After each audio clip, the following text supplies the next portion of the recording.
भारत यानी भगवान का देश, भगवान यानी सर्वोत्तम ऊंचाई पर बैठा हुआ व्यक्ति, ईश्वर, भगवान। इतने सारे भगवान इस देश में क्यों? इस देश का जो सौरमंडल है, सोलर सिस्टम है, उसमें एक से एक स्टार है। दो बहुत अद्भुत, बहुत, एक बुध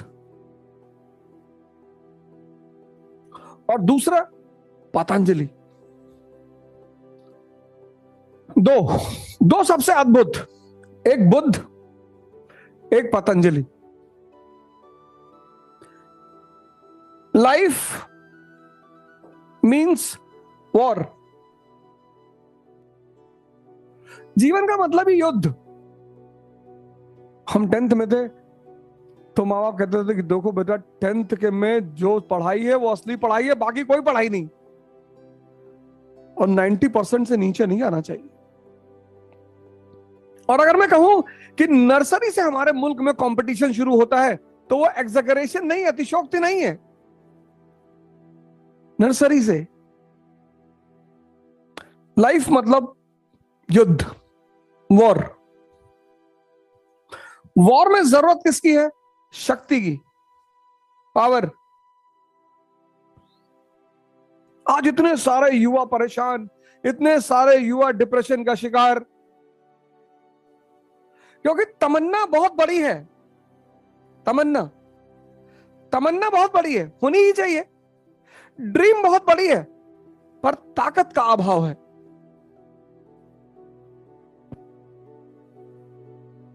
तमन्ना बड़ी होनी ही चाहिए। T=T। तमन्ना बड़ी है, ड्रीम बड़ा है, पर ताकत का अभाव है। ताकत। अब ये ताकत कहां से आएगी? एलोपैथिक दवाइयों से, मोटिवेशनल क्लासेस से, नशे से। ये जो ताकत की जरूरत है, इस तमन्ना को पूरी करने के लिए ये जो पावर की जरूरत है, ये ताकत कहां से आएगी? मेडिसिन से, मोटिवेशन से। मोटिवेशन मजदूरों के लिए होता है, राजाओं के लिए नहीं, जिससे मजदूर ज्यादा काम करें, फैक्ट्री में ज्यादा आउटकम दें। मोटिवेशन हेनरी फोर्ड ने शुरू किया था, मोटिवेशन, जिससे कि उसके मजदूर ज्यादा काम करें। 8 घंटे का तो शेड्यूल है, लॉ के हिसाब से आप किसी मजदूर को 8 घंटे से ज्यादा काम नहीं करा सकते। लेकिन अगर वो खुद करना चाहे किसी भी वजह से, कि मैं अपने राष्ट्र को ताकतवर देखना चाहता हूं, तो उसके लिए उसे मोटिवेट करना पड़ेगा। तमन्ना पूरी करने के लिए ताकत चाहिए, चाहिए ही चाहिए। अब ये ताकत कहां से लाओगे? मेडिसिन से, प्रोटीन खाओगे। ये ताकत कहां से लाओगे? मोटिवेशन से। ये ताकत कहां से लाओगे? नशे से, इंटॉक्सिकेंट्स। इसके बड़े सारे रूप हैं, टोबैको, सिगरेट, शराब और न जाने क्या क्या। लेकिन ये सारे सोर्स क्षणिक हैं, क्षणिक, टेम्परेरी। और ये सिर्फ टेम्परेरी ही नहीं है, ये टेम्परेरी ही नहीं है, ये हानिकारक है, डेंजरस।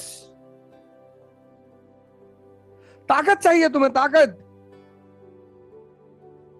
कृष्ण जैसी ताकत, राम जैसी ताकत।